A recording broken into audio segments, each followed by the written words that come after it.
this movie. It was genius. This is the greatest day of my life. All right, I just got back from seeing Spider-Man Homecoming, and the movie was great. I don't know how else to say it. It was just like, it was a great movie. Is it the best Marvel movie I've seen? Civil War, Guardians of the Galaxies 1 and 2 are way up there, but this one does Spider-Man better than every other Spider-Man, including the Tobey Maguires, the Andrew Garfields, they all had, elements of what Spider-Man should be. Andrew Garfield had the jokey Spider-Man, Tobey Maguire had the awkward Peter Parker.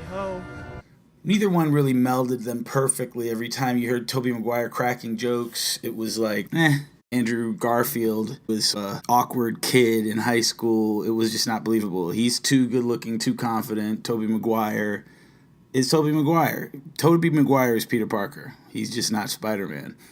But those movies, they had me excited about seeing Spider-Man. And I haven't been excited in the last, let's say, 3 movies.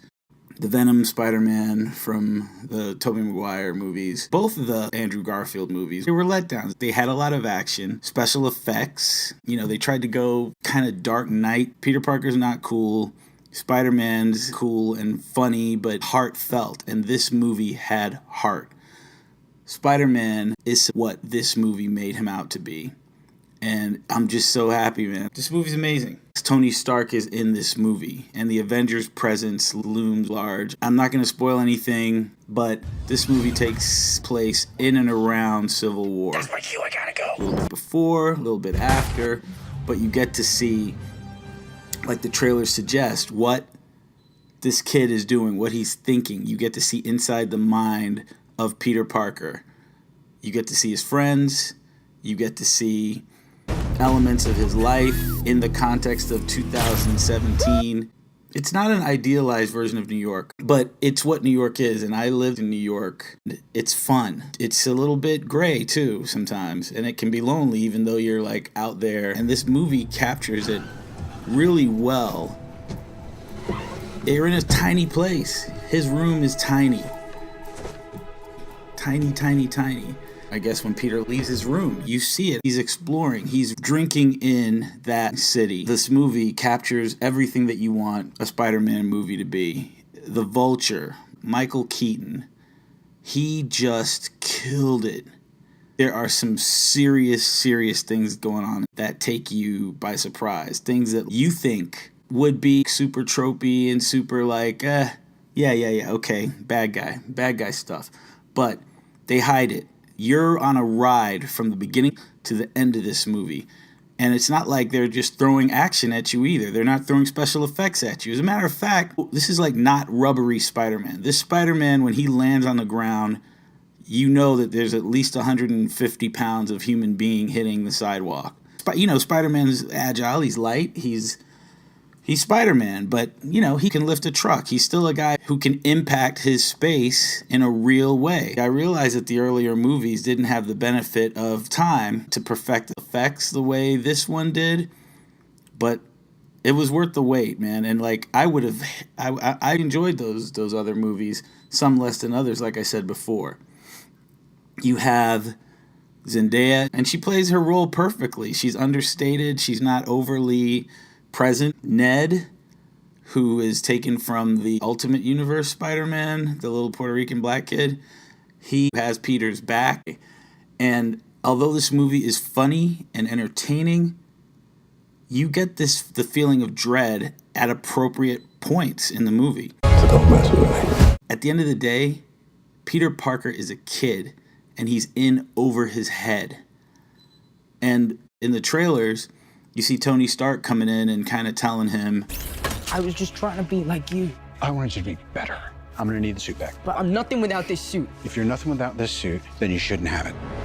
And it's a little frustrating because, when you see these Marvel movies, what you really want is to see superheroes express their powers. But Marvel Cinematic Universe is what it is for a really good reason. Restraint. If they throw everything at you, you're not going to get the little pieces, the little moments that make the bigger moments exciting.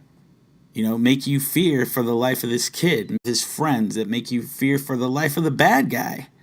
They do it all. This is the first Marvel movie, outside of maybe Captain America and definitely Thor. They give their bad guy a backstory, and it makes sense. Spider-Man was the most powerful in all the movies. You got the feeling Tobey Maguire, Andrew Garfield were holding themselves back. You don't want a Spider-Man who's a murderer or a killer, even by accident. But they were powerful from the outset.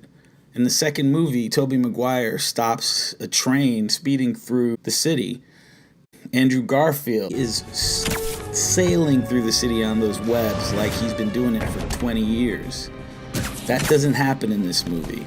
But Tobey Maguire, dude, he was ready when he started taking down bad guys, shooting webs, doing everything that you know Spider-Man can do. This Spider-Man is not Spider-Man. We are at the beginning of him discovering what it is to have all these powers. And he's just straight up not ready to do this. He's not ready to fight somebody. He's ready to have fun. He's ready to, you know, save a dude. That's what he's ready to do. And that's it. Because when everything hits, you just don't think he can handle it. And he can't. He can't handle this. Not emotionally, not physically. His powers, I don't know if they haven't matured or he's just not confident enough to really get after it.